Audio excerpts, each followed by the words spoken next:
Welcome to Dissecting the 80s. I am Trip Lano, one half of the Mega Podcasting Powers.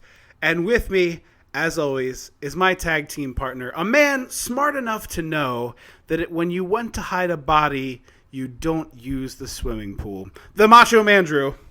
Andrew Lano. And there are a lot of better places to hide a dead body. Also, counterpoint, don't have a dead body. Good clarification there in case the police are listening. What's up, police? We know you're out there. Hey, J. Edgar Hoover, how you doing? You think you're that important that the head of the FBI is listening to you from beyond the grave? You think beyond the grave? Okay, good clarification. I was like, I got some news for you, buddy. Not only is he in trouble on this realm, he's in trouble on a whole different realm of planar existence. Yeah, because I am Oda Mae Brown, as we've covered. This fall. Go for it. Ghost Investigators? I don't know. We got to work on that title. That was a weak title. Yeah, it was bad. It was real bad.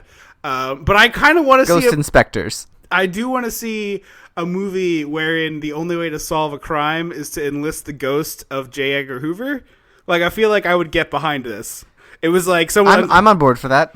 Some guy, like, has been an assassinator for, like, decades, and then they, like, find the Hoover case file, like, if only we could ask him what these notes mean, and then they have to get out, like, a Ouija board, and then there's J. Edgar Hoover. I'm picturing them, like, blowing on the files, like, to get the dust off. Yeah, of course. The dust forms J. Edgar Hoover. The Federal Bureau of Investigations. Oh, damn it! You got it! That was the title! That is it! Oh, I need to go edit that back in. Federal Bureau. Oh my god, it was right there. Damn it. It took a second, but we got there. Anyway, we are Hollywood. If you need title guys, let us know.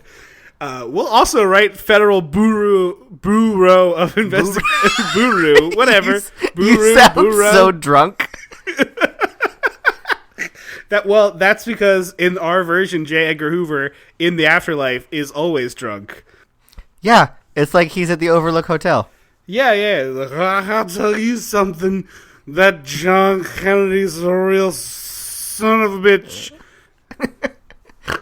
Anyway, we are here to talk about the final film in our slashuary, movie celebrating its 35th anniversary just a week ago. The House on Sorority Row. So you know what that means. We gotta go back. We gotta go dissect the 80s. It's your house, mother. Something's gotta be done about your house, mother. When the mega powers explode. I'm talking about the 80s. Oh, yeah. Great Scott. Cream of the crop. Oh, yeah. Mega powers, yeah. When this baby hits 88 miles per hour, you're gonna see some serious shit. So I looked up that house mother on IMDb because I was curious. The actress? The actress. And she has one of the most interesting film credits I've ever seen. So she's from what it says on IMDb, a pretty prolific stage actor in the DC area. So she's been in 3 things that filmed in the DC area. This in 83, an episode of Homicide in the 90s, and then that Chris Rock movie, Head of State, which also filmed a bunch in DC.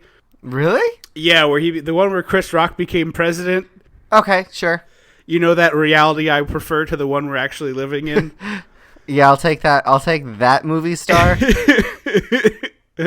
I'll take that celebrity. Yeah, sure. Yeah. So anyway, that's not her voice, first of all. It's not. I read that.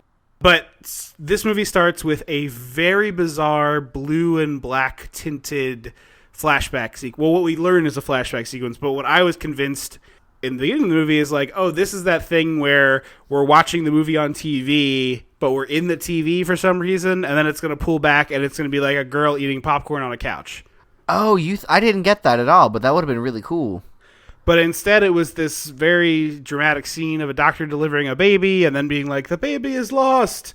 Smash cut to a beautiful, perhaps the most beautiful I've ever seen, in fact. maybe the most beautiful, not just that I've ever seen, just like the most beautiful period college campus of all time, which also happens to be the one where I went to school. I was gonna say where we're slipping that in. So that was 100% like the quad where I walked to class and that was it. Yeah. So, but was this house actually like nearby? No, the actual house on Sorority Row. They walk by actual frat row, but then they go to this house, which is about 15, 20 minutes north of me. I actually looked it up on Google Maps today, and it looks almost the same outside still. It's hard to see on Google Maps because there's a lot of trees, but the parts of the house you can see, it's definitely still standing and looking much the same.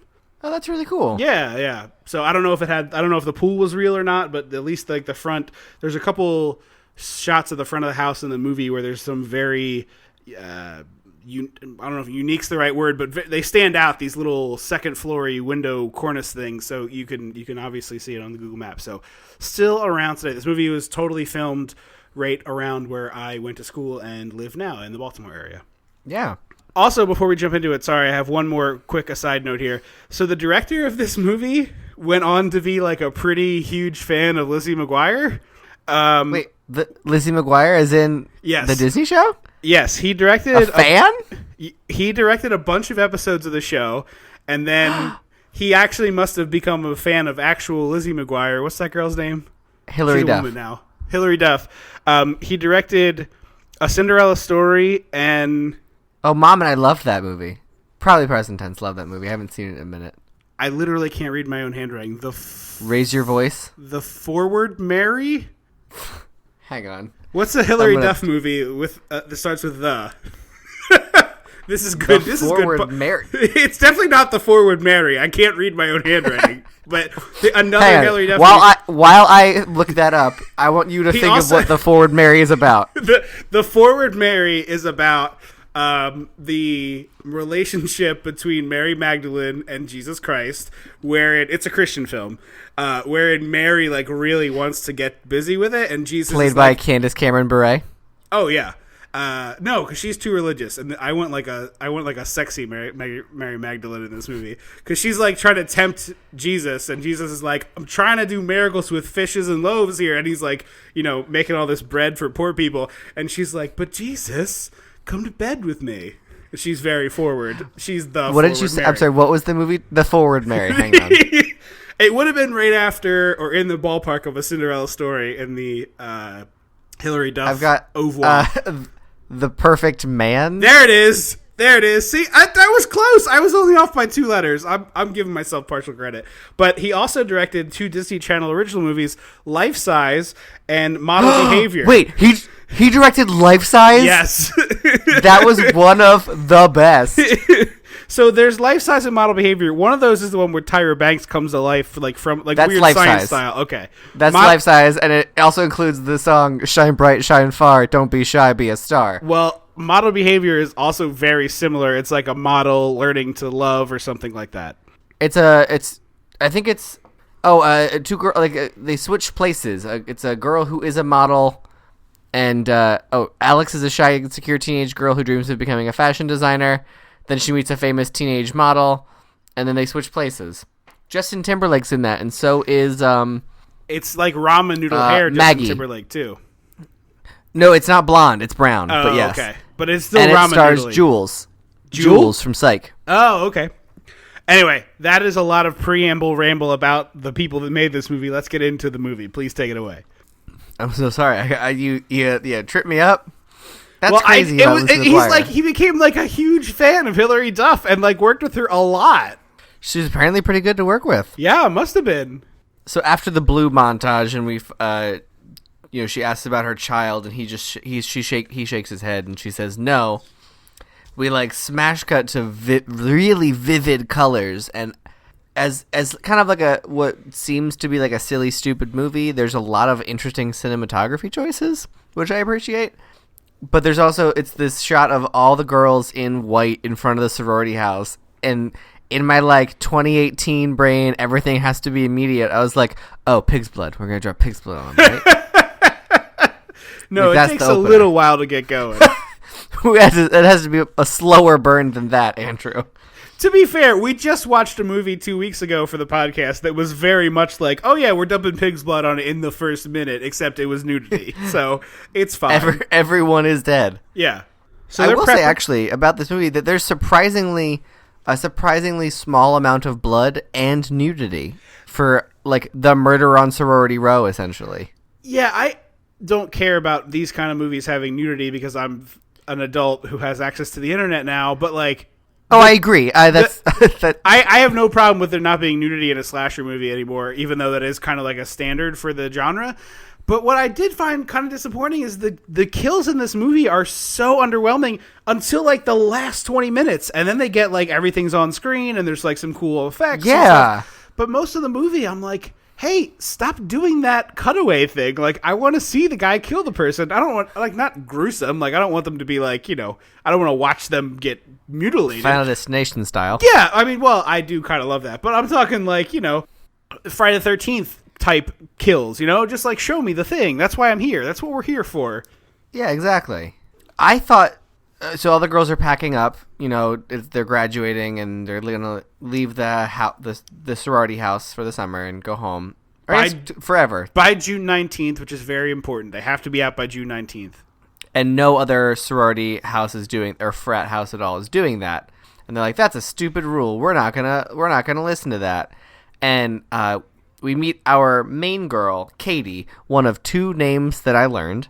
I actually learned a bunch of names for this one, which is very unusual. How? They're almost all the same. Because I had to read the Wikipedia. Oh, the Wikipedia reads like stereo instructions because they just assumed you know everyone's name. Yeah, it is like a soup of nonsense, but I lost a piece of something at some point, and so I had to like go back and catch it. We should have said this at the top of the episode, but this movie's streaming on Amazon Prime right now. So if you have Prime, yes, it is. It is a horrible transfer that is on there, by the way. It is a mess. It looks like it was projected through a glass of milk, but it's there. Well, it's there. And I thought the girl's mom was Mrs. Deagle from Gremlins at first. Oh, nice. I saw no evidence to that fact, so that's where the fact's going to live. But yeah. So they're prepping for this graduation, this moving out. There's this nasty green pool in the backyard that looks like it hasn't been cleaned in like a millennia. And she says that she won't hire someone to clean it if we aren't going to use it. And she's like, well, we can't use it if it's dirty. And I was like, also, isn't that like your call as a sorority to be like, we're going to pool our money and hire a pool boy? Like, you'd probably hire one of the frat boys to come over and do it in, like, a Speedo. Oh, most definitely. This is a thing. Or you make the pledges do it. Like, that's the whole point of being in one of these houses. Yeah. Also, I kind of had a horrifying realization just now that spoils the end of this movie, but it makes more sense to talk about it here. So, spoilers for the end of the movie. It turns out that the killer, in this case, was her deformed, whatever, like just messed up kid that she had the night of the birth that her we saw Jason in the movie. It turns out it was her, and I just realized now the reason why she didn't have the pool ready is so that her kid wouldn't be like staring at them in the pool all the time. Oh, like from a creepy, gross, like he would have been up there like, show me the girls, kind of gross, Like I think that was her way of like keeping him at bay in like a very puritanical way. Well, and also not flaunting the fact that there's things to enjoy outside. Yeah. Like, sorry, you monster. Yes. Also, while we're talking about it, spoilers for another movie. The remake, at least, of Black Christmas. I can't remember if this is the plot in both the original and the remake. It probably is the plot in both of them. But in the remake, there's like a whole thing about this guy with messed up skin living in the walls of the sorority house. It's weird that was such a thing for sorority-based slasher films. Yeah, I don't know what it is about slashers that makes people be like, look, it's a deformed kid and he's a murderer now. Sure. Like, look at Chunk. Not Chunk. Sloth. Sloth love Chunk. Yeah. Sloth not a murderer. Yeah, you don't have to just automatically make someone who has a tough life the bad guy of your movie. Like, come on, people. Mm-hmm. So this caretaker of the house, she's checking out of the hospital, and this scene has some of the worst ADR that we've ever had on this show. It looks like they had the guy come in and read the script, and the lines had been changed. Like, his mouth doesn't match up with them, and the volume is all off. Like, it's just a mess all the way around. Yeah, well, and not to mention the fact that the den. I keep wanting to say den. Is there a difference between den mother and house mother? Is den mother like Cub Scouts? I believe so. Yes. Okay. The house mother, like, Is her a house entire mother a thing still in the modern? I had that life? question written down. I had little connection to that world, but is that a thing? It can't be a thing, can it? It can't be, because did the dudes have house fathers? No way. It had to be like a shitty patriarchal thing for like the women need a woman in the house. So I guess the girls to prevent them state law says that you're not a brothel. Yeah, one of those things. But no, I think it would have been some like moral bullshit of like, oh, we can't have a bunch of teenage girls living around with no supervision. A bunch of dudes, that's fine. They'll shove firecrackers up each other's asses. But like 7 women in a house, like, look out, it's a den of, Sodom and Gomorrah or whatever. It's a very biblical episode I'm creating here, by the way. Yeah, we are. Dissecting the 80s brought to you by the King James Bible this week. I'm not seeing anything, because when I click on the word den mother in the Wikipedia it's not article, den mother. House mother. It's not. You're literally reading it off a screen. It's not den mother. When I click on the house mother link in the Wikipedia page, it takes me to North American fraternity and sorority housing, but it doesn't really have much. Just says early chapters of women fraternities often rented houses where they could live together, usually with a chaperone. Yeah, see? Women. I think my theory holds water here, and I'm just making it up purely based on knowledge of America. And if you're out theory there makes a lot of sense, and you were a member of the Greek system, please chime in and tell us whether you ever knew of a house mother, or like what was. I imagine you had like, oh, this was the last year we had a house mother, and like, that kind of a thing. It's probably a knowledge. I thought you were going to say, or a dead mother, and I was going to laugh really hard, but you No, not a dead mother. So she gets out, and we cut back to the women, and they're like, all right, screw this old lady. She sucks. It's time to play a big prank on her. And guys... No, we do not. We go from her in the hospital to a random girl we've never seen before climbing into a tree mansion to shoot her boyfriend's gun. And then smash cut to a bunch of other girls drinking. Yes, okay. And I was like, who is this girl? Where are we? What is she doing? It is totally random. He's teaching her how to shoot in the upper level of a barn. Oh, it's a barn? Yeah. It looked like a treehouse. No, it did. A giant treehouse. It's the loft of a barn that they're shooting in. Okay. So after the shooting, we smash cut to the girls drinking champagne out of giant ceramic beer steins and going around the circle. And a scene that was clearly meant to like, hey audience, this is each of the characters. And I was like, I got Katie because she's the lame one, I guess. Yeah, exactly. She's the one who's not down for murder. I know this is gonna sound insane, but this is advice out there to all the low budget filmmakers who might be listening. If you haven't written a really great script for your slasher, and I'm talking really good, pick stereotypes for your characters to be. Like, just pick them so I can tell them apart. They don't have to be, like, ridiculous, but, like, one girl needs to be the preppy one girl needs to be the goth one girl needs to be the mousy librarian type. Like, I just need you to not dress all of the characters the same because they don't look that different. Help me. Help me. Or, guy like, who made the Lizzie McGuire or movies. have, like, a blonde, a redhead, and a dark hair. Like, you can do that, too. But yes. But then they cannot change those hair colors. Like, yes. Give me some uniforms, okay? I need uniforms. But hair not colors. one uniform. No. No, please don't put them all in like a cheerleading uniform. I need you to make teams for me to understand. Redhead, blonde, brunette, fine. Mousy girl, goth girl, the girl next door cheerleader type, fine. Yeah, boom, 3. Like, just do that. It's like when they made that terrible boy witch movie, and it's all dark, and they're all handsome, ripped brunettes, and it's virtually impossible to know who's talking to who. Yeah, like, don't do that. We're dumb, okay? We need our handheld a little bit. We only have 2 hours with these characters, and that needs to be like 15 minutes of us understanding who they are so you can tell the story. Right. Also, I really liked how as they go around the circle being like, so what are you doing after graduation? The one is like, oh, I'm going to be working for Pan Am. I'm their newest employee. Must be nice to be graduating with a job in hand. What's that like, 1983? Yeah. I was like, oh, I guess the one was like, I'm going to law school. I'm doing this. I was like, oh, you all know exactly what you're doing next, I guess. That's pretty cool. Yeah. That's pretty cool that you have very set plans. Must be nice. Can I get a little hit of that 1983? You want to pass? No, you're just gonna take all that and never share it again. Okay. All right. That's not the way I would have done it, but okay. I guess that's where we're at. All right. If I were you, but cool. They did try to establish there was a dumb one. Oh, they did. And, they did. But then I was like, oh, and then they all like shuffled around like sheep, and I lost the crowd. Bah. Yeah, basically. I was like, it's like trying to. I need like spray paint. I needed the shitty Michael Scott and just like marker them. Their sorority is Theta Sigma. Bah. So she checks herself out of the hospital, and she gets to the house, and there's all these ladies around drinking champagne and doing all this stuff, and she's like, "What are you doing here? Get out of the house! You're supposed to be out of the house!" And then she goes upstairs and starts just tearing up photo albums of the sorority house's past. It's like a really weird thing to do.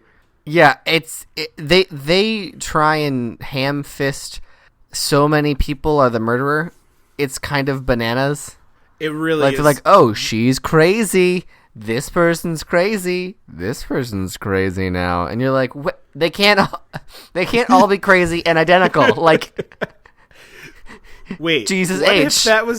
What if that was the greatest slasher movie of all time? That everyone in the movie was a killer, and it's just like last killer standing at the end? I'm kind of 100% here for that concept, actually. But like, are they all also like sort of identical and like the way? So that's how they can hide from each other.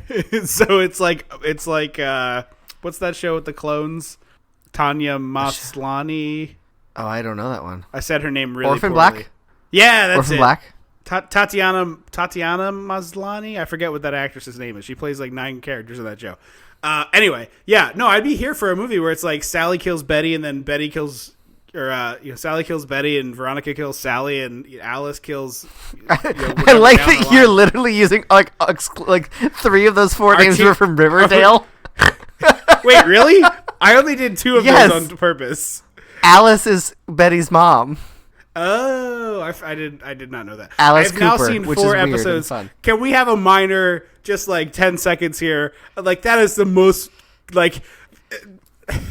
My girlfriend's like, "Hey, you want to watch this show I'm watching?" And I was like, "I'm sure this is gonna be ridiculous because Andrew loves it." And she puts on the pilot, and within like 10 minutes, I'm like, "You have got to be kidding me! What is this show? What are we watching?" But it's very It's addictive. so good. It is. It's and not. Like, it's not good. It's addictive. There's a difference. Like it's not good. For me, it's a show that like it shouldn't be good. It shouldn't be watchable. But I'm like, why? I just keep having to watch. I like keep wanting to know what's next, and like I just need to know. It's not now. good. It's addictive. There's a difference. Yeah. Hey, cocaine's a hell of a drug. Like I just can't. I just don't understand how they made a whole show. Well, at least the first 4 episodes of the show, where like a major plot point is that a teacher is sleeping with a student, and like he looks like he's 27, and I get it. Like homeboy is jacked and looks all of man. You know, I see it. I get it. But he's supposed to be 15, and that is gross. Trip does gay stuff. I'm just saying, I get it. He's No, very attractive. Like I get it. But you can't be like, this 15-year-old boy, and he pulls up his shirt, he has like 19 abs, and it's like, well, he's being preyed upon by a predator, okay? Like, come on, show. They say that in the show, though. But I also, know. like, that's a fairly common thing in, like, teen shows. Like, that's a drama point of, like, ooh, that's the hot new teacher. Like, there was one on Lifetime where a girl was sleeping with the teacher, and when he tried to break it off, she was like, "Oh, that's cute. I hope you find the sexy photos I hid in your classroom before one of your students does. Bye." And so like he then has to like find them in his classroom, and I was like, that's the kind of shit that happens in teen shows now. Right, but if you, it's just gross. That's all I'm saying. Anyway, enough Riverdale. It is gross. It's on Netflix. There's never enough Riverdale. It's on How Netflix dare you? if you want to inject heroin into your eyeballs. It comes back January 17th, and I could not be more excited. Well, if you want to inject heroin directly into your eyeballs, it's on Netflix. It's not your mama's, Archie. That's for sure. Just wait for Sabrina. That's going to be a real trip for you. Yeah, no, I am very curious to see what that's going to be. Also, Josie and the Pussycats are there. My girlfriend was also baffled because I was like, oh, that's Jughead. Wait, is that... Wait, I know that name, Cole Sprouse. We have to look that kid up. Wait. He's definitely like a kid actor. Yeah. Wait, that's Zach Endor Cody. I'm sure of this. What? How do you know that? How is that in your brain? You can't, Cody. You don't know all 50 state capitals, but you know that Cole Sprouse was one of Zach Endor Cody. Thanks a lot, Hi, brain. welcome to us. It's like, Jesus. Welcome to being Trip and Andrew. This Hub podcast is all over the place. I'm very sorry. Anyway. I like it, though. Vicky comes home with her boyfriend, and she's like, oh, my dad got me this new present. And they hop on the bed, and it's a waterbed.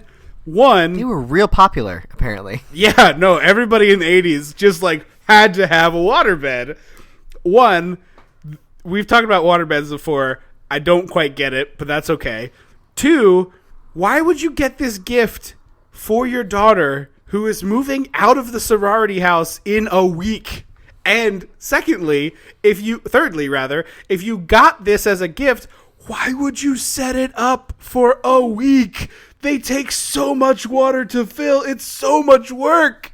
It's so much work. Do you use a hose, or do you think I'm picturing her like having a pledge, do it like a cup at a time. Yeah.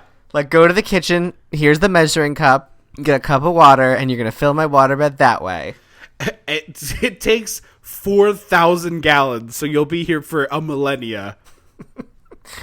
So they go to Bone Town while the house mother is upstairs looking at the scariest music box I've seen in a while on film. Yes. It's like a Jack in the Box size, and there's even the doll inside is Jack in the Box like, but it doesn't have the hand crank on the side. It just like opens automatically.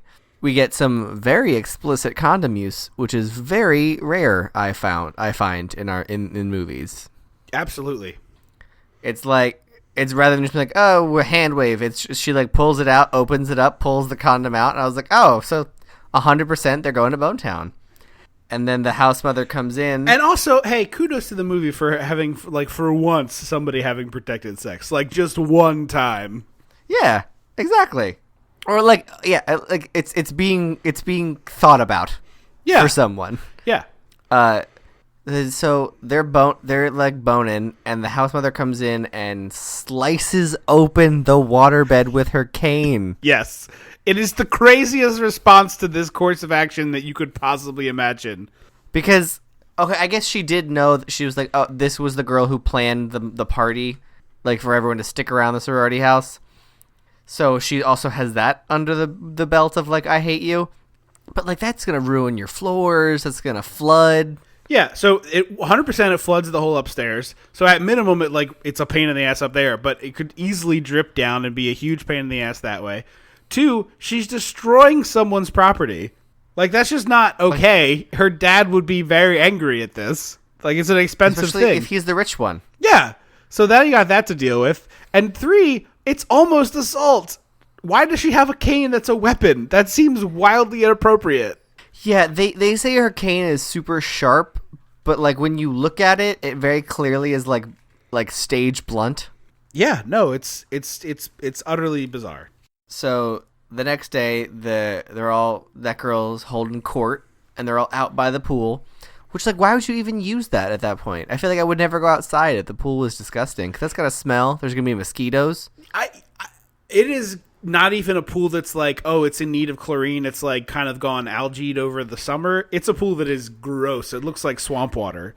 It looks like Finding Nemo. When they, like, clog the filter in the tank? Yeah, definitely. I was going to say Swamp Thing, like, back from our old episode. That works, too. Like, he could have easily just, like, risen out of this water and been like, yep, that checks out. That jives. That's what this looks like. And the best part is they're all hanging around it, the unseen mosquitoes, but there is a girl floating on it on a floaty. That is too risky. Hey man, you gotta be. It's a desperate group of girls, and they really want to get in the pool. So clean the pool yourself. Like if you're that desperate for pool, yeah. It doesn't seem outside the ability of these actresses and characters to handle, like, at least skimming it, and figuring out the main thing. Yeah. Yes, it's going to be green, but, like, skim it a little. Good Lord. Yeah. So this doctor we see again, and he, like, warns of the patient losing her grip on reality, and he's, like, freaking out about it. To himself. He's, like, dictating. Yeah, which is, like, great for audience plot purposes, but as a doctor standpoint, it's like, hey, bud, maybe like tell anybody, just like anybody, even a nurse practitioner, like just a human, not your tape recorder. Just pick a human out of the fucking phone book and point to their name and be like, I'm calling Tom Jones of 1234 Pikesville Lane, and pick up the phone and be like, hey, what's new Pussycat Boulevard? Yeah, like, listen, I'm concerned about this patient of mine. I can't tell you anything, HIPAA and all that, but it's gonna be bad. Actually, that would make a cool movie. What's that? Like, a guy gets a phone call from a stranger that's like, look, I just have to unload something. There's nothing you can do about this, but there's this crazy thing happening. And, like, the journey of the person on the phone will be like, wait, I have to try and stop this. And he's like, you know nothing. There's no way for you to stop this. And, like, that, I think that would be cool. Tiny tweak. It's a wrong number. Oh, so it's not a random call. No, he's the person on the other end of the line is in trouble and trying to reach someone, right? And they're like gasping out for help and trying to give the person who's supposed to pick up the phone like knows what should know, like they're being told information that were they the right person would be, oh, I have to go here and do this thing, but because it's this other person, they have to like figure it out. I'd love that. Let's cut that out and write that. All right. The title of the picture is I'm sorry, you have the wrong number. It's a lot to put on a poster, I know, but like I think probably wrong number. Sorry, wrong number. Yeah, I guess. I apologize, sir or madam, but you seem to have dialed the wrong number. Oh man. In theaters this June. I had a wrong number situation at work the other day where this person kept like hanging up and calling back, and I like they would get off the phone too quick to do the very obvious like, hi, you're dialing ba ba ba ba ba ba ba, what do you think you're dialing? And like it was like 4 cycles before I was like, okay, don't hang up the phone, what number are you trying to call? And it turned out this woman was trying to reach an organization that was in Blacksburg, Virginia, which is like way south from where I work. But they had sent her daughter money, and they were like, happy birthday, here's a bunch of money in an envelope. And this is very similar to the movie we just pitched. So this woman is like, I can't believe I've never told you this story. It's crazy. And I was like, wait, pardon me? I was like, I have nothing to do with that. So I can tell you right now, I don't know what you're talking about. But before you hang up, can you please explain a little, because that's a crazy story you're saying. And she's like, yeah, they sent her an envelope, and it was like, happy birthday, and her full name, and inside the envelope. How old was her daughter? Like, college age. She was going to university, Virginia Tech. And in the envelope was like $40 in cash, like 2 crisp 20s or something like that. I don't remember the amount, but like about $40 in that ballpark. And it was just like, happy birthday, name from something something birthday fund, and no other information, no phone number, no nothing. So she had been like desperately trying to track down like who this mysterious organization was. Yeah, like I would also giving out birthday money. Yeah, but like that's so creepy. I'm so on board for that. And I said to her, I was like, I really hope you get to the bottom of this. It is not this number. Like, I can't help you. But don't forget this number and call back with the resolution. Yeah, come and fill me in. She never did. But yeah, that's the craziest wrong number I've ever had. Anyway. Oh, that's bananas. Yeah, no, it's really bizarre. So. The doctor in his speech says, after the very rough delivery, her psyche has been shattered. So I was like, oh, did her kid survive that night, or did she have another? Did she like try again? They start to plant a lot of seeds, and then we cut back to the sorority girls, and Vicky, the one with the waterbed, is like, I've got the perfect plan. We're going to throw her cane in the pool and force her to get it at gunpoint. And it was like, whose friend are you, Vicky? Excuse me. Hi, Vicky. What about this is a prank? like I get like, oh shit, your cane's in the pool. Fine. And then you hand her the skimmer, like, you've been a huge nightmare. Get your cane out of the pool. It's not really a prank so much as like a F you as on the way out. You're gonna point a gun at an old woman? And just like hope she doesn't have a heart attack? Like, what is this? What is the end game of this plan, you psycho? And all of the girls are like, it's like Carrie. Whereas like, who in the pitch meeting for this prank was like, yeah, like how did no one decide that this was a terrible, terrible idea? Yeah, but it's also not a prank.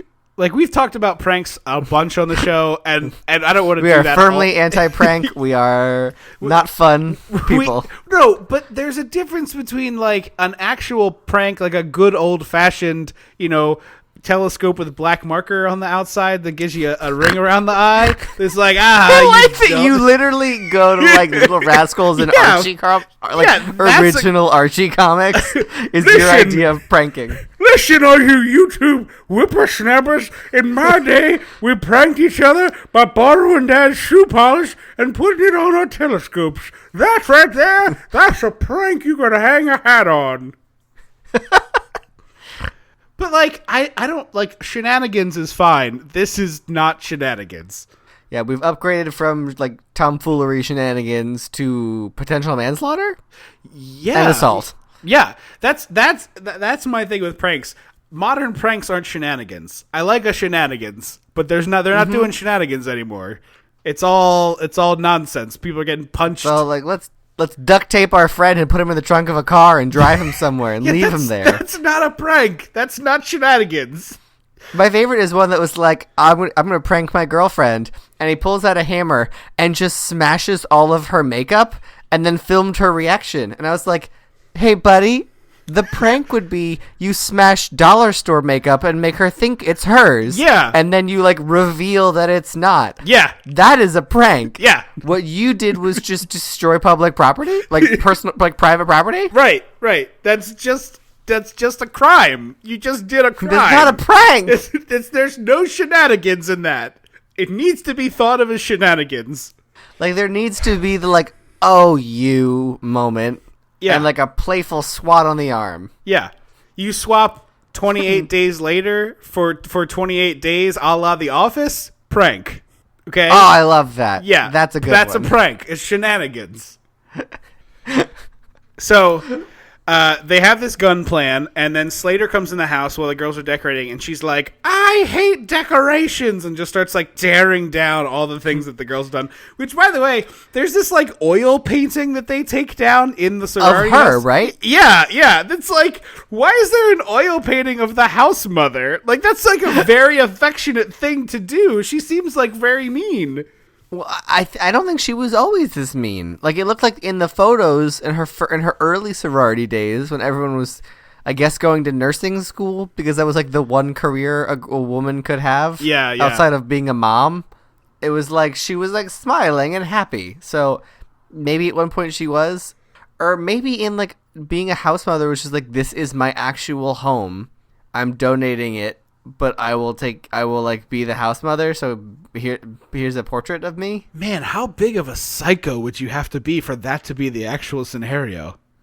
What? Like, this is my home? This is my home. I'd like to donate it to the second worst age of human being existence, and I'll just like live there and be terribly upset about everything they do. I would say college is the third worst age. I think middle school's first. Yeah, absolutely. Then high school, then college. Okay. All right, fine. Third worst age. I'll take that. But definitely middle school is worst. Yeah. Nope. Correction. Middle school worst. Second worst for like, I'm turning my house over to these creatures and we'll deal with it, is like all babies. So it's just like poop diaper city. So you have to like deal with that. Like a daycare center? Not even daycare, like nursery. Oh, okay. where it's like just literal A NICU, like essentially. not a NICU. They don't need to be like, I don't want to hook up machines. I want them like all crawling around, eating baby food and pooping everywhere. Like 1-year-olds, I guess. I don't know baby. You know what things. that sounds like? That sounds like a Tom Hanks 80s movie. It sounds like Mr. Mom. That's what I'm thinking of. Like I've Mr. inherited Mom. a nursery. What? Oh man. What if we could make Tom Hanks do 80s movies now? Like what if Tom Hanks aged like 65? Like today old Tom Hanks. I want 65-year-old Tom Hanks cast as 1985 Tom Hanks in The Nursery, wherein he plays an 18-year-old boy who's like, they're like, hey, it's some weird law in the books that like this house on this date, it's now a nursery. Here's a bunch of orphans. I'm sorry, kid. And he's like smoking a cigar. I want that exact movie. It's like a weird Gem and the Holograms. Yeah. He's like, I'm sorry, kid. I know you think that, like, he thinks he inherited a house, and the grandmother accidentally willed it to both Tom Hanks and the nursery that she came from because she's a former orphan. And now it's like Tom Hanks in The Nursery. That's what I want. There's a lot of movie pitches in this episode. And it's a shame because, like, it's weird because I actually kind of enjoyed this movie. I did too. I was thinking the same thing. We're doing like a shitty movie level of asides in this, and it's really just like, no, I think I like this movie quite a bit, but they're all just coming out of us. I don't know. It's inspirational. Yeah.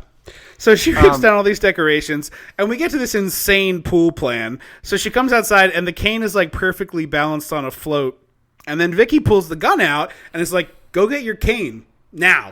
And she's like, I'm an old woman. What are you doing? She's like, I'm going inside and calling the police. And then Vicky gets in her way and is like, no, I'll shoot you. Get your cane. And she still is like, that gun's not real. And then Vicky pulls the trigger, and then one of the other girls grabs her ankle, and she goes down like holding her ankle with blood. No. First she shoots a lamppost, and a girl's like, Oh, wait. right. This wasn't the plan, because earlier Vicky very clearly said it's not loaded. Like, this is a gun has blanks or whatever. And so a girl starts to run, and Vicky shoots her in the leg. Yeah.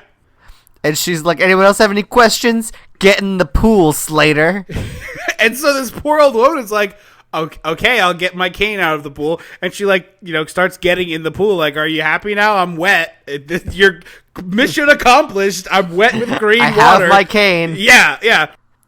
And then Vicky fires at her with all the girls are screaming at her to stop.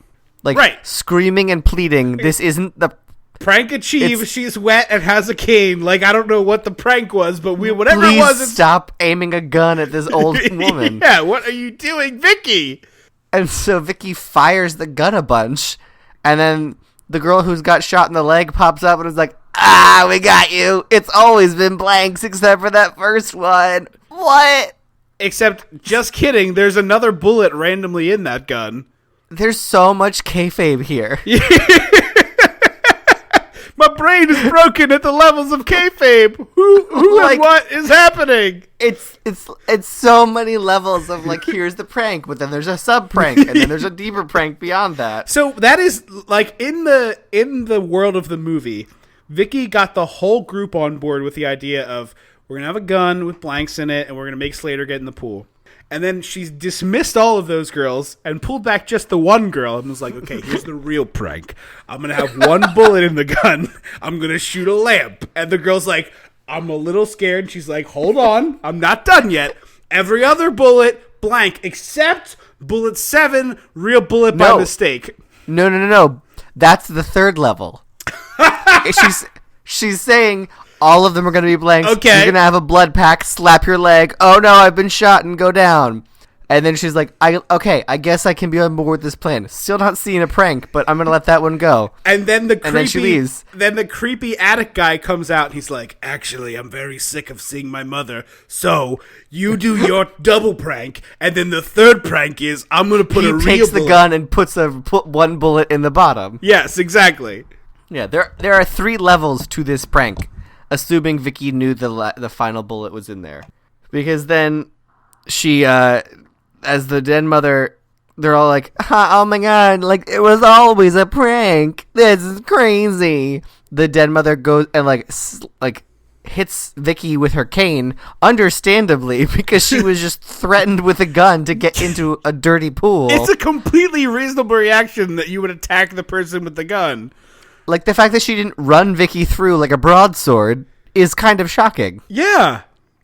So Vicky whips around and shoots her, and she just collapses into the pool. She dies instantaneously from a shot to the gut, which, like, according to movie logic, isn't how people die, but okay. Yeah. And then So, immediately, all of these girls are on board with a plan to cover up a murder.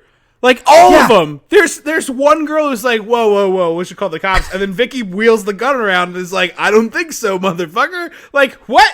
Who said the C word? But, like, okay, I'm gonna say something, and just buckle up. Oh god! This I'm might so put me scared. on a list. Wouldn't it have been easier to call the cops and pretend someone broke into the house and shot the house mother? Yeah, Yeah, that should have been your plan. except for That the makes fact that so much more sense. Except for the fact that it's probably a gun registered to Vicky. No, to her boyfriend, Oh, okay. Well, whatever. There's a connection. the guy who shot her in the barn. Yeah, I don't know. Is 80s forensics that good? I don't know about the bullet matching. You're right. That I might feel not like have they been a were thing. still in the Yeah, era of just like nudge it with a shoe and be like, I don't know, that looks dead to me. Draw an outline around the body. Maybe that'll help. Be helped later. Yeah. Throw the gun. Or just be like, she killed herself. She's a miserable old lady. Like, she killed herself. You know, She shot herself in the gut. wipe the prints off the gun, put it in her hand, and then call the police. Mm-hmm. It's a weird way to commit suicide, but if you all stick to the story, it's fine. Yeah. Or crazy thought, just turn in Vicky. She murdered someone. None of you did. You weren't party. Like, all of you were like, okay, we'll go along with the gun prank. At no point were you like, yeah, also just kill her. Yeah. Except that girl who was in on the whole getting shot in the leg part. She can be an accessory. I don't think so, because she knew that there was only one real bullet. Remember, her level of kayfabe Oh, is just the one bullet. in the side plot that we created. Yeah, that's canon, baby. In the deleted scene That's canon, we baby. made canon. It makes as much sense as anything else on screen in this movie, so it's fine.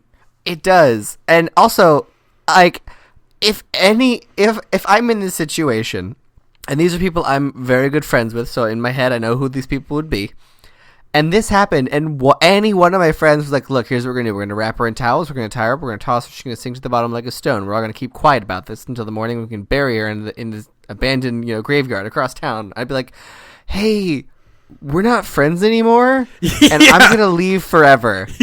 Like, I'm not going to go to the police, I promise. Don't shoot me, please. I will take this secret to the grave, but I am not burying a body. Yeah, like, I know what you did last summer this, but I'm not helping out right now. I just established all of my long-term friends know that, like, I am not the guy that you burden with the murder secret. I'm not the one. I will help you with almost anything, but you don't call me with a body. I can't call you with a body? I don't think so. I don't think I can handle that. It's too much pressure. For the rest of my life, I got to be covering up your Do I have crime. to call Caroline when there's a body? What's that? I have to call Caroline when there's a body? She would be way more helpful than I would be. That's upsetting. I don't think It's going to be like Gig, Emily, me, and Caroline. like, where's Trip? Oh, we don't call him for bodies. We can't call Trip with this. I just can't take the heat. But I got to be done by 7 so I can do the podcast at 7:30. I'll fold like a house of cards under questioning. I'm a soft marshmallow man. I can't do that. I can't go to prison. I'm so soft. I'm like the softest human being alive. I've been in 2 fights in my whole life. I was like 13. I can't handle prison. The bus fight. Wasn't one of them a bus fight? Yeah, right after school bus getting fight, off, rather? I should clarify. Bus. School bus. Yes. I fist fought a bus. It was just me and I a bus. No. I fought someone not a right city after bus. getting off the bus. Yes. Okay. But yes, I don't think I could handle the pressure. I don't think I could handle it. I just don't need that burden. Okay, well, I will. You can call me with a dead body, and then do with that what you will. Okay, that seems fair. Like, mom is not someone I would call with a dead body. No. She Dad, would be, 100%. Oh yeah, Dad would. He would be like, "That's the wrong shovel, you idiot! Like, get this shovel." Yeah, he'd be like, "Go get some lye." Yeah. Yeah, he'd have like you go to the house to get some lye. I guess we have lye in the house, and he would I'm assuming we do. He would have a perfectly dug hole in the woods that was like 8 feet deep and like coffin sized to put the body. He'd be like, "I had this done 2 days ago while you were sleeping." Yeah, I just anticipated needing this, and I just did it. You lazy bones. While you were asleep, I was doing this. You slept until 7:30. I got up at 4:15 to dig this hole. You slept until the sun rose. Like, if you wanted help, you could have just asked. I shouldn't have to ask. Fine. You're right. In this one instance, it's my body. You're right. You're correct. This is my problem that you're helping my solve. Dead body. It's correct. It's you shouldn't have to be involved. You're hauling in your truck, so thank you. But also, digression on body hiding aside, like hiding it in the pool is the dumbest possible solution to this problem.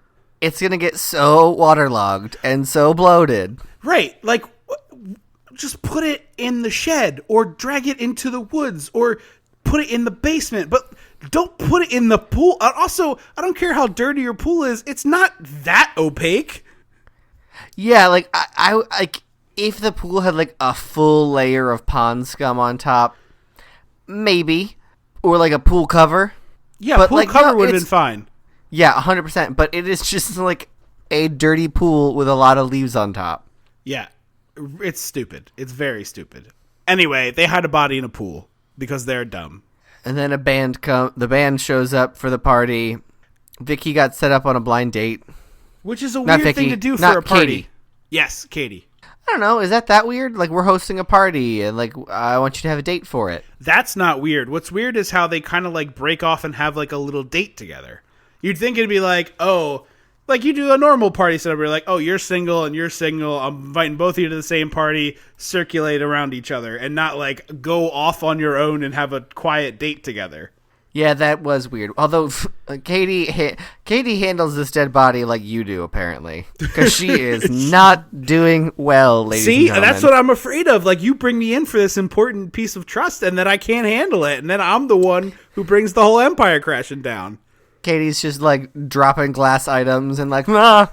She's like the glass menagerie woman. Yeah, she's Lara in the glass menagerie. She's, like, brittle and hasn't been outside in a long time and just, like, afraid of everything. She's holding a glass unicorn and just, like, snaps it in half. Yeah, exactly. So, then we see the dead, what appears to be Mrs. Slater get out of the pool, wring out all the towels, and, like, hang up her bathrobe that she was in and pick up her cane. We don't actually see that, but what we do see leads us to believe that that's what's happening. Yes. And what looks like the guy from 30 Rock as a young man, the one in the hats, and the mutton chops. Yeah, it's Judah Friedlander is that actor. Yeah, looks like Judah Friedlander when he's young. Goes like, I'm going to go to the pool, everybody, and then gets impaled in the throat by the walking stick. Yeah, it's pretty gnarly. And this is when I realized that Katie somehow lucked out in getting, like, one of the only cute boys at this party as her date. Yeah, it's weird. They're all fairly attractive women, all the actresses, but they got some real chuds for men.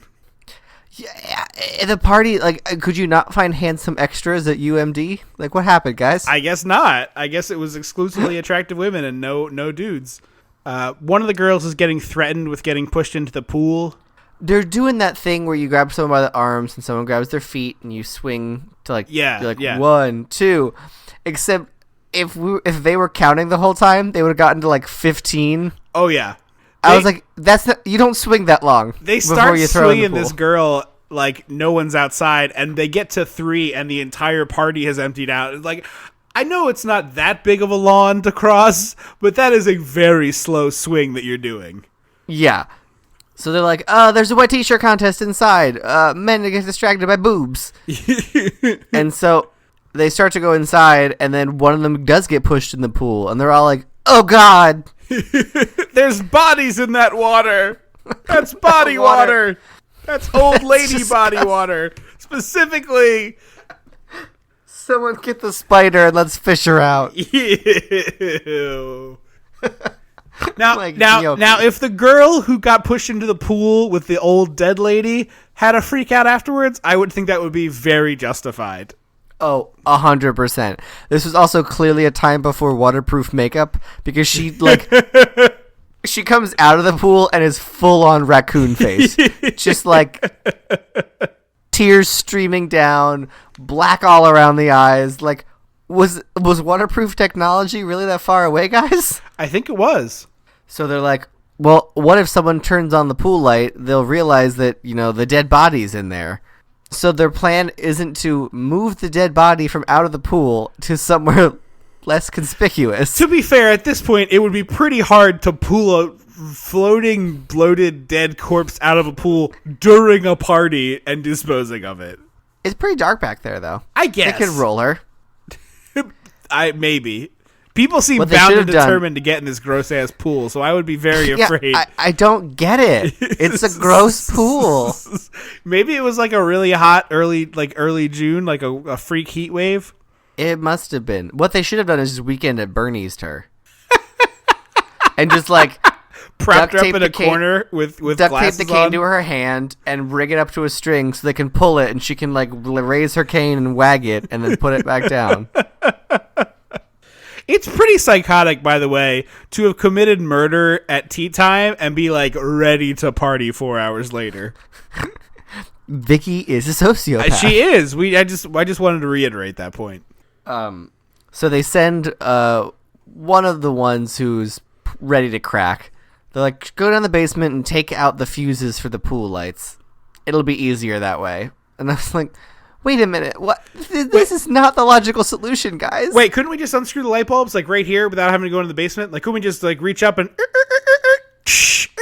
No, they meant the lights in the pool. Oh, okay. And I don't think they wanted to reach their hand into the dead body. Yeah, water. no, I'm with you. I wouldn't want to do that either.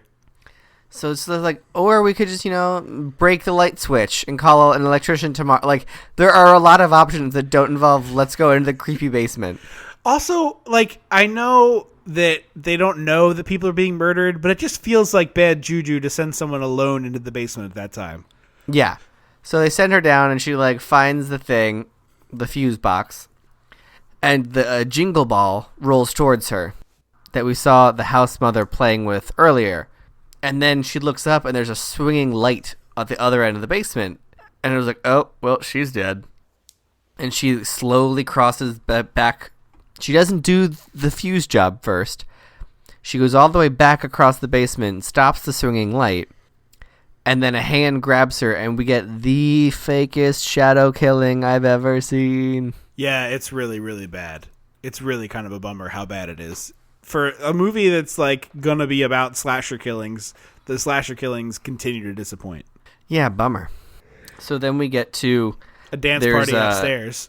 the dance party upstairs. They're all picking their dates and their boys. And there's 3 guys out by the pool in their tighty whities, which are like 80s tighty whities, which means they go above the belly button.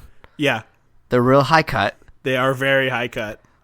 And there's it's 2 fitter dudes and then a very heavy guy who's like super cool. He's like, this is my perfect pool. Like, it looks fine to me.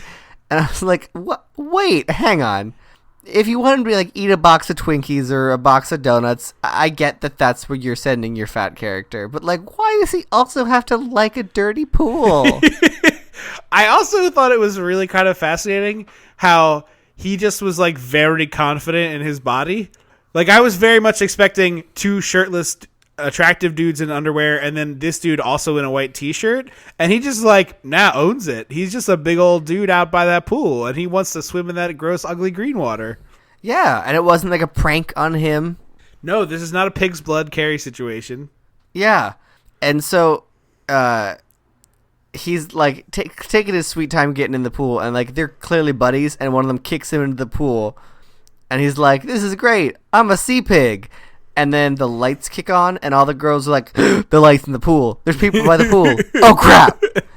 And so I think this movie could also be done as a really dark comedy of like anytime there's movement outside the pool, these 7 girls disappear from the party and just run to the pool. They're like in hey. Clue. Yeah, it's very Clue. Like, hey, what's going on over here? Nothing. We're just standing by the pool. Oh, cool. Why don't we go inside? I also think that this sea pig, which is a weird thing to call yourself. Because then no, hang on. They all run out by the pool and they're like, "What's happening?" And he just like is alone in the pool. The other guys are on the other side, and he's like, "I'm a sea pig."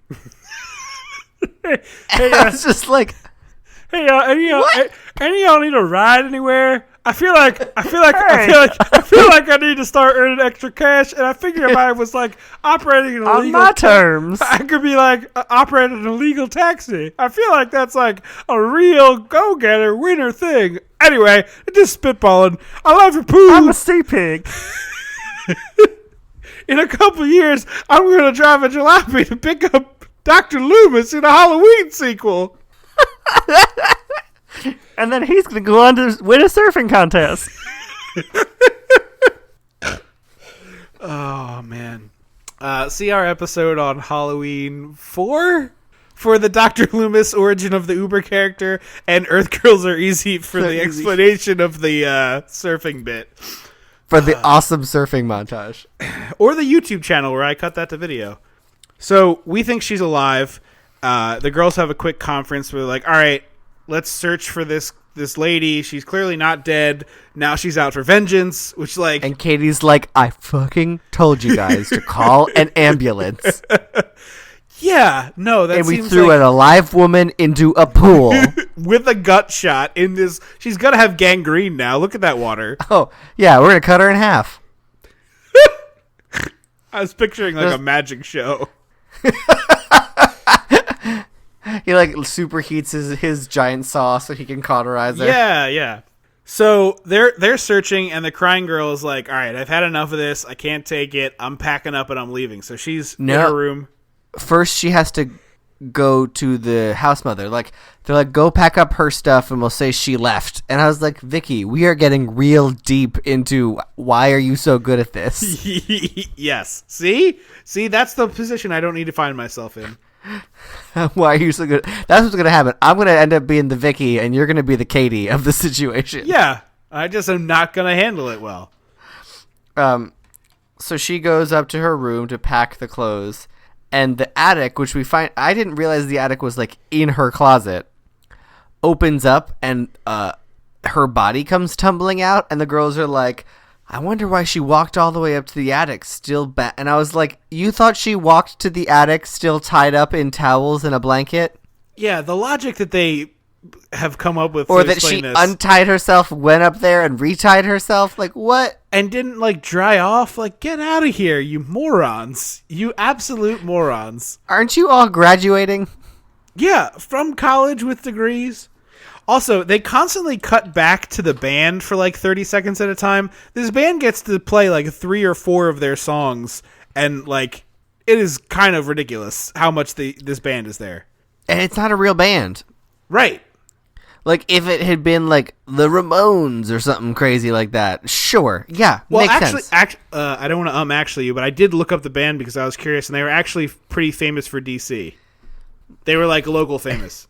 ACKSHYOOALLY. Actually. Well, no, but you know how there's like local famous bands, like there's Philly bands. I got you. They were a DC band. They were in another. Gotcha. They were in another slasher movie in 1980, although I forget the name of it. Oh, they had a niche. So one of the girls is getting solo drunk, and outside her room is the Jack in the Box.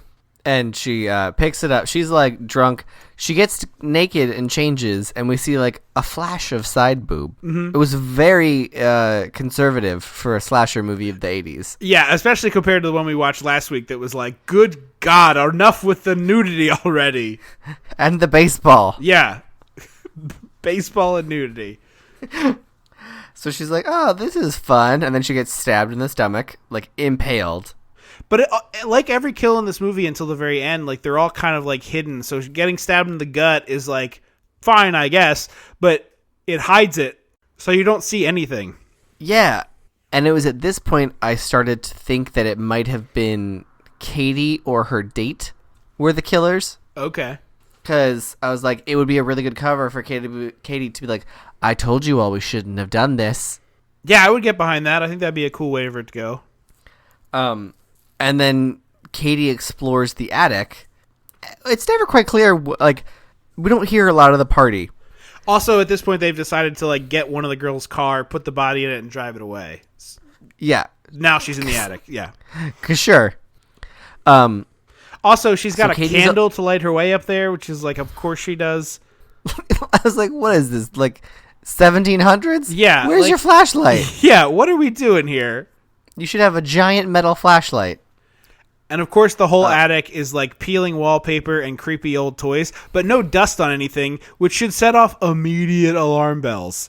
If you go to an attic and it's not dusty, if you go to an attic, not an addict. If you go to an attic, if you go up to an addict and he's not covered in dust, you walk are away. Bamboozled. If you open an attic to a place and you are like searching for something and not sure about the general safety of the place, if there's no dust, get out. Leave away. Yeah. I was like, oh wait, it can't be Katie because I definitely think Katie's about to die as she's exploring this attic. Because up there's a card to Eric, love mother, and so I was like, wait a minute, is her kid living in the attic? Like, is that what the story is? Plot twist, yes it is. We see a giant clown costume, and I literally yelled, "Fuck that!" alone in my apartment. I yelled it. I was like, nope. I don't even have a clown thing, but no way. It's like hanging. It's the perfect like scary, ooh, someone's in it now moment. Like, I'll have a big old pile of nope with a side of nope and shave no thank you on top. Also, could I get a refill on my hell no? Like, no. Yeah, I'm literally jumping down to the main floor of the house. I'm Kool-Aid Manning through the window to my right and just like hoping for the best when I hit the ground. I'm not even doing that. I'm stepping off you know how you have to step on the slats in the attic? Right? Like, I'm just jumping straight down between them, like through the insulation. Yeah, I'm gonna do a Tom Hanks into the lower level, like in Money Pit. Money Pit. Thank you. Yeah, I'm gonna cannonball through the insulation into the party and be like, "What I miss? Give me some pot, because I need to forget a lot." I'll have 100 marijuanas, please, and 75 alcohols. So this dude surprises her up there, and he's like, "Whoa, there's lots of cool stuff up here. What you looking at?" And she's like, "Go downstairs. Like, what do you go back to the party, please? Go back. Yeah, get out of here." And he sees that there's a bloody bird in a cage. He bumps he gets on like a little riding tractor for a child, and then when he gets off of it, he bumps his head on a bird cage, and lo and behold, dead bird inside. And she's like, "Go, get out of the attic. We're leaving." Which just makes it look like she did the bird murdering. Yeah, now this seems like it's your murder room, Katie. It's like, this is where I come to murder birds and play with a Jack-in-the-Box. So they go downstairs, and then the other girls are like, "Look, you're using your souped up van," and the girl's like, "I just got that. We're not putting a wet dead body in there." Yeah, like, can't we get a tarp at least?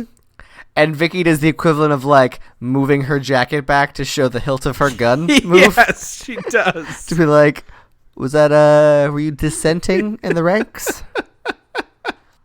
Also, from this point forward, this is like the last 30 minutes of the movie. From this point forward, it is like pedal to the metal murder time. Yes. They're like, "Oh, we can't put her in the van in the front, so drive around to the old garage," whatever that means. Yeah. Like, there was never a layout established for this house, and I kind of wanted that. Not only was there a garage on this property, but there was a second old garage. Yeah, like, what the hell? And they're like, we need something to roll her on. And I was like half expecting it to be like a dining cart. That would have been very good. But instead there's or like a couple of skateboards that they like. Yeah, I would have been down with skateboards. Instead there's a trash, like a big dumpster, and they like throw her in. The girl's like, "I have blood on my new white dress." the one who I think looked like PJ Souls to me. Yeah. She's the one that gets hysterical later, right? Or no, that's the frizzy-haired girl. She does get hysterical. Okay. So they're all pushing this thing, and apparently they're pushing it fast enough that they crash into a cop. Yeah, this whole cop car part is the weirdest bit of the movie for me, because the tension is supposed to be, oh, this cop might find out that they have a dead body in the dumpster, but like... At this point, sure. Yeah, I'm kind of rooting for that, because they're getting slowly killed, and this might prevent that. Well, what I thought they should have said, because he's like, awfully late to be taking out the trash, and they're like, yeah, we always do it on Fridays, and he's like, it's 2 a.m., and I was like, just say it's sorority pledging. I think he would know it's June. Like, it's like the last of the pledging. I guess. Like the final test of whatever. I didn't do it. So, yeah. You could be like, it's the final test of whatever, blah, blah, blah, blah, blah. Like, we have to push this all the way over there. It's our final prank on the Beta Theta Pi house. Yeah, exactly. Well, also, it's 3 girls. They hit the cop car, and the one girl's like, I have blood on my dress. And they're like, get out of here. And I was like, what cop isn't like, why does your friend sprint away from me? She's very afraid of police, sir. Also, so not for nothing, but not the greatest optics that she sprints really aggressively away from the only person of color in the entire movie. Yeah. But anyway. She runs back and runs into... This is Jeannie, by the way, this girl who's running back. Jeannie. Okay. Runs into the murderer and, like, has a scuffle with the murderer. And the murderer drops a necklace, it looks like. Yeah. So Jeannie runs inside and finds Katie and is like, I don't know what's happening. She turns into a Muppet. This would be me, by the way. So now you're Jeannie and I'm Kate? You're like, hey, I gotta hide a body. I'm like, I don't know how to do that. I turn into Don Knotts. There's too many elephants. That's me. / also you turn into like Fozzie Bear Swedish Chef. Yeah, I'm just not helpful in that situation. And this is when I noticed that the music in this movie is pretty good. Like, it's not synthy or, cheesy. It's, I believe, the London Philharmonic performing it, which is kind of a crazy thing for one of these movies. I'm double checking that right now. Yes, it's performed by the London Philharmonic. Really? Yeah, it's by Richard Band, who's like fairly well known in the horror community. He's done a bunch of TV, Buffy, Smallville, Walker, Texas Ranger, Reanimator, lots of cult stuff. Stargate SG-1. Yeah, a lot of cult stuff. So at this point, the party is dead. Everyone's leaving, and I hear one girl go, "Yeah, just meet me at the bar Meet me at the bar in a little." And I was like, "It's 2 a.m. What bar is open?" Not the ones in College Park. I can tell you that from experience.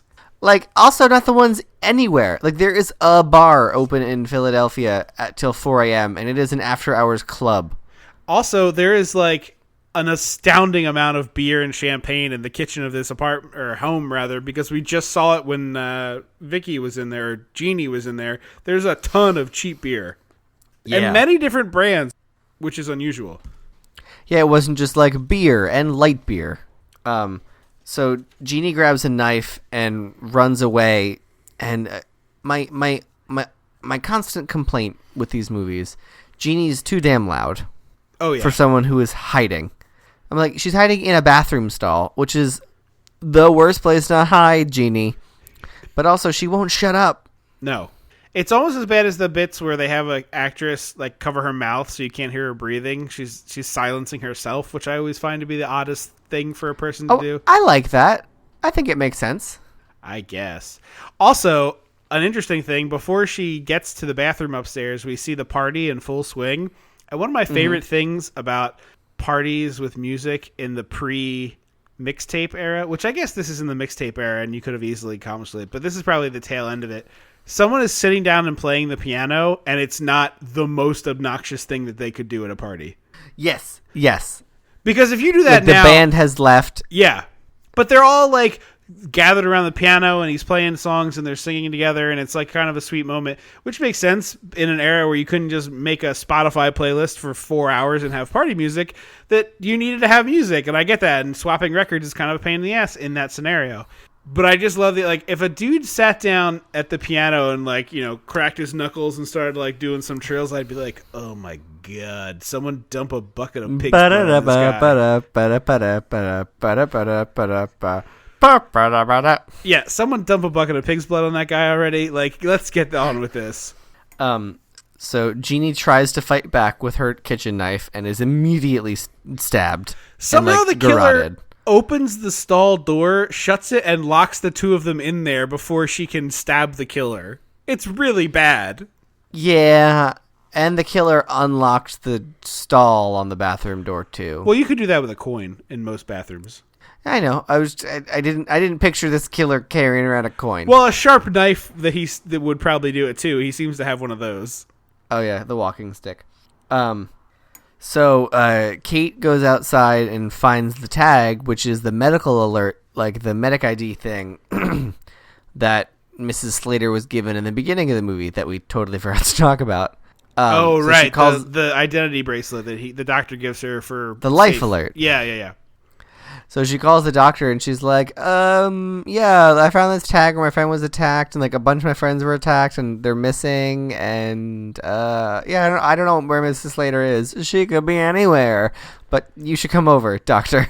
And he's like, stay right there. And Nick shows up and does like an exposition samba to be like, all right, a long time ago, it was black and white for some reason. I tried to deliver experimental drugs to this woman so she could have a baby because she desperately wanted to have a baby. And then the baby came out and it was all deformed and it was a freak show. And by the way, that woman is now your den mother. I mean, house mother. Also, she's missing and very dangerous. We should probably figure out what to do about that. Also, her kid was defo living in your attic, and Andrew was right. Yes. Oh, and he had a birthday on June 19th, so that explains why you had to leave the house by June 18th so that she could celebrate her weirdo son's birthday without having to keep him trapped up there. Also, did no one ever hear him walking around the dang attic? Like, I feel like that would have happened over the year. Like, someone had to figure this out. Well, she said she used to hear music from there sometimes, which means he was playing around up there. Yeah.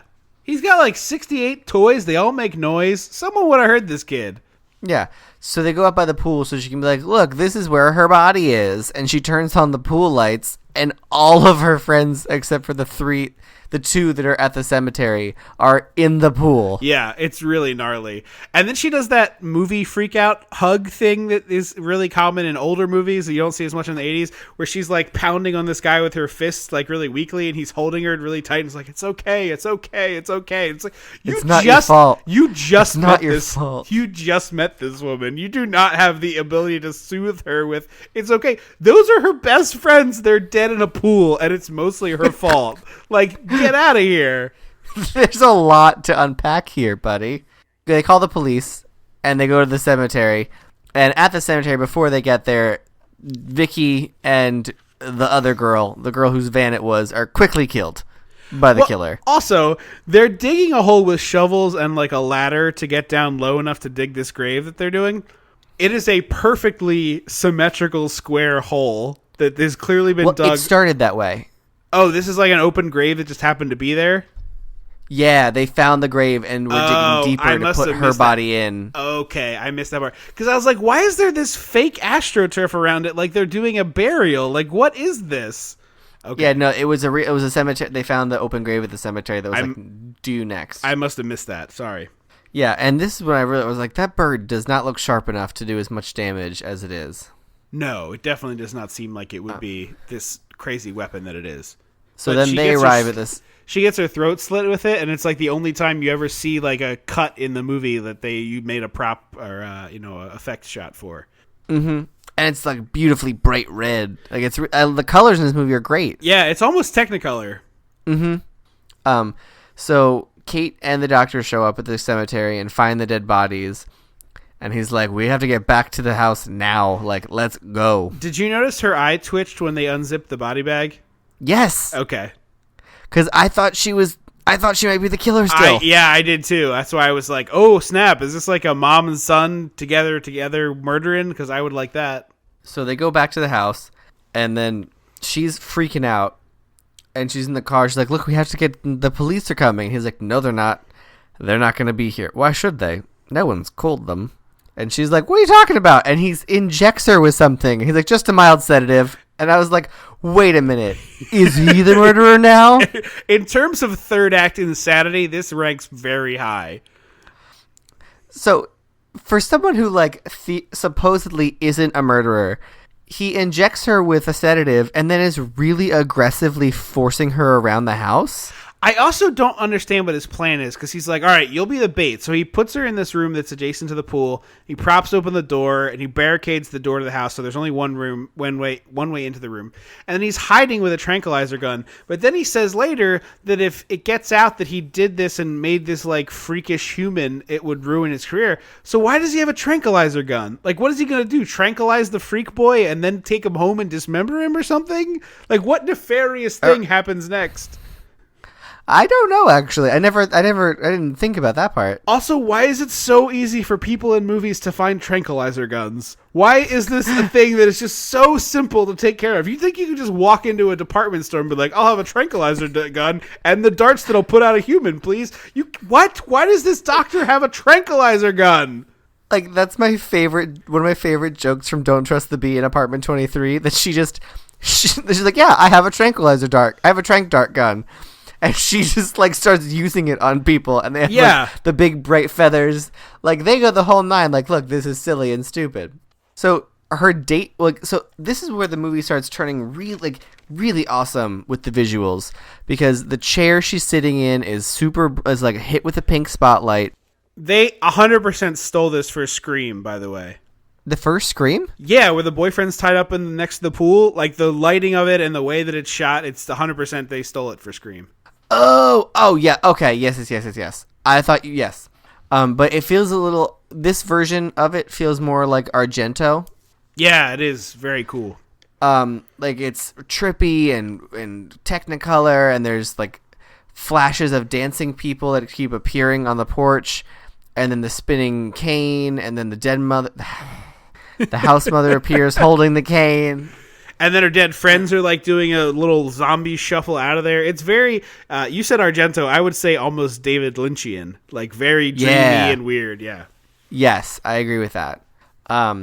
So then her date from the party walks in, and he gets tranked in the arm.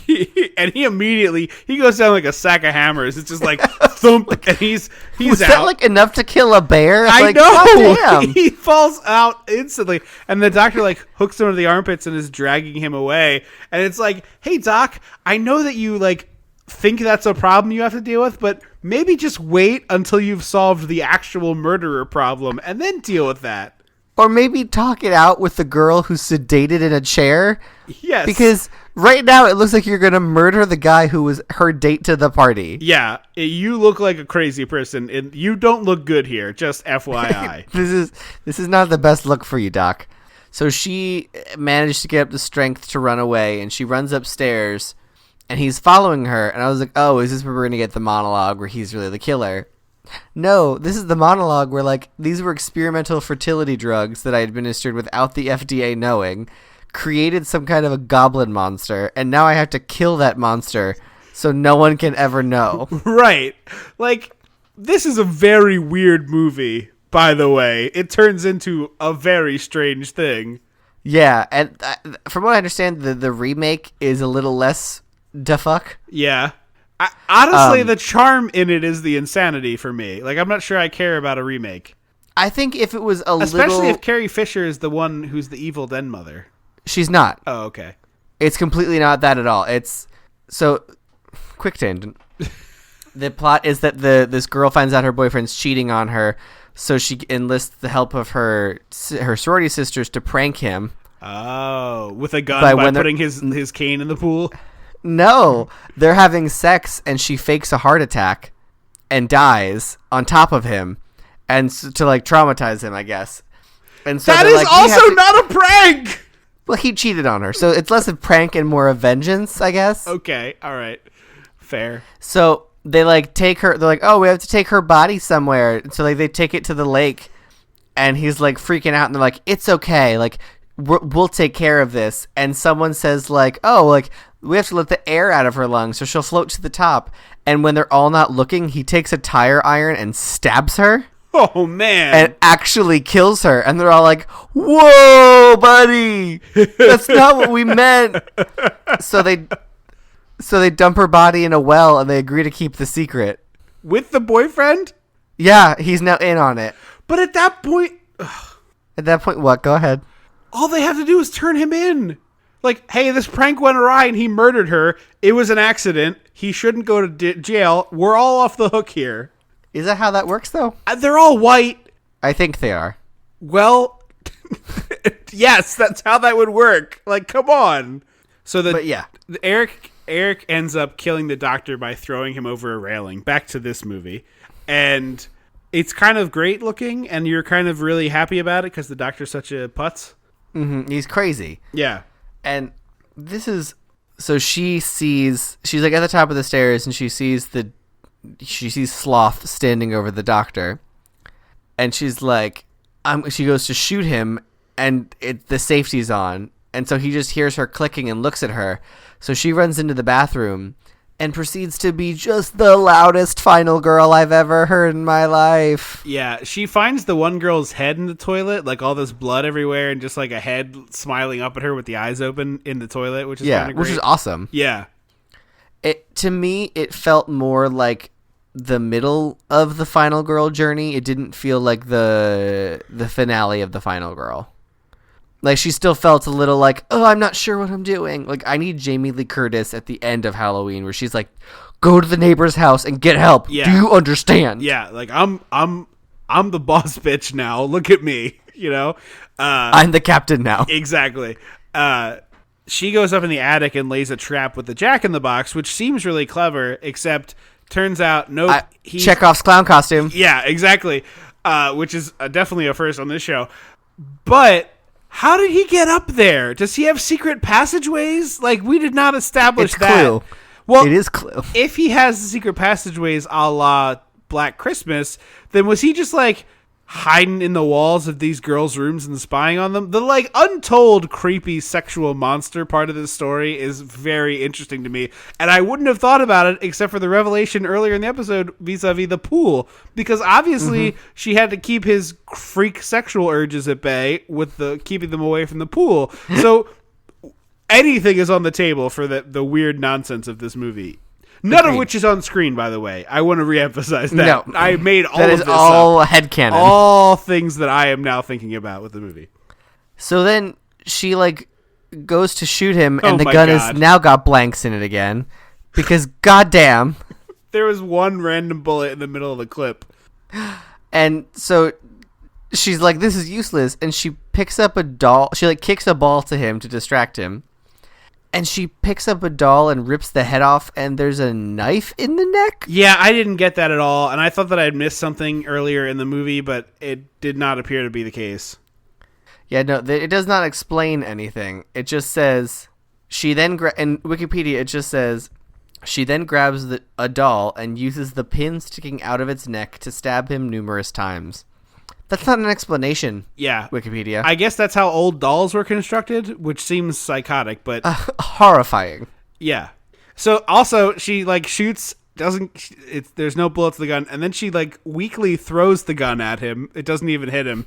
And then, you know, with the stabbing, you know, you think it's dead, and then right before the movie ends, his eyes pop open! And that is the end of the House on Sorority Row. Final thoughts? Yeah. It's pretty good. It's enjoyable. Like, it's fun. It's dumb. I actually really like this. I would totally watch it again. I would show this to other people. I would too. Yeah, it's certainly not amazing by any stretch, but it's fun. It moves quickly. You're kind of rooting for the girls to get picked off because they're dumb as bag of rocks and kind of evil with the whole murder cover up thing. It's kind of a good slasher. Certainly, I think easily my favorite of the three we did this month. What did we do? Hang on. You forgot already. House on Sorority Row, The Slumber Party Massacre. And the first one was called... Oh, New Year's Evil. Yes. Yeah, I would agree then. This is definitely the best of the three. Yeah. And normally we do an F, Marry, Kill, but I think we would agree on this one that the worst one was the ridiculous, over-the-top nudity, and the New Year's Evil's in the middle. Mm-hmm. Okay. Yeah. But I would recommend this. It's on Amazon Prime. It's worth your time to check it out if you like slasher movies and wanna get a little off October taste here. I would say this is worth your time. Sorry for all the digressions in this episode if that's not a thing you enjoy, but I don't know. Sometimes that's just what happens. That's just what happens sometimes. Thank you guys so much for listening to the show. We really, really appreciate having folks out there listening to us.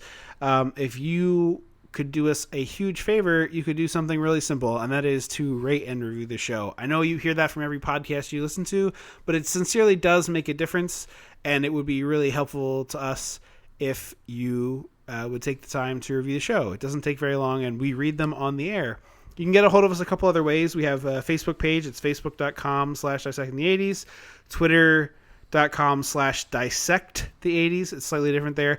And you can also give us a call on the Dissecting the 80s hotline. That number is 856-DISSECT. That is 856-3477-328. 856-347-7328. So if you wanted to give us a call, we could hear some requests or comments or whatever like that. Maybe one day down the road we'll do a listener request month. We've talked about that before, and if that's a thing you'd like, get at us. And it's dissectingthe80s@gmail.com. That is all the ways you could get a hold of us. Next month brings Also skywriting. if you do above some the skywriting, Philadelphia area. yeah, or Baltimore. Yeah. Next month, our next episode comes to you as the start of one of our favorite traditions on this show, and one that some people have raised concern, like, can it go on for a while? Yeah, we're good for a few more years. I know that's hard to believe. There are that many of these in the 80s, but It's one of the only things we do that, like, does have a finite number, though. yes, yeah, we will eventually... Like, we'll never run out of the 80s. Yes. But... we are eventually going to run out of 4s for February. We are doing Crime and Punishment for our theme this year, tying into some things. And we have a surprise that we may have a little guest spot switcheroo on our next episode. So look forward to that. We'll explain it when we get there for the next episode, but we'll be appearing on another show and having another show appear on this one. That movie, of course, is Police Academy 4. Citizens on Patrol, I think is the subtitle. Anyway, it's the return of the Goot, our favorite, our absolute favorite, the Goot. The Goot is loose with the 4th in, I think, 8 Police Academy movies. There's so many of them. There's really that many? Yes, there's a cartoon spinoff, and it's a lot of nonsense. So we will be back with an episode about Police Academy on February 12th. Hey, the next episode after that is on my actual birthday. That's neat. Oh, that doesn't happen often. No. So, I have been Trip Leno. And I will always be Andrew Leno. Until February 12th. Don't you forget about me.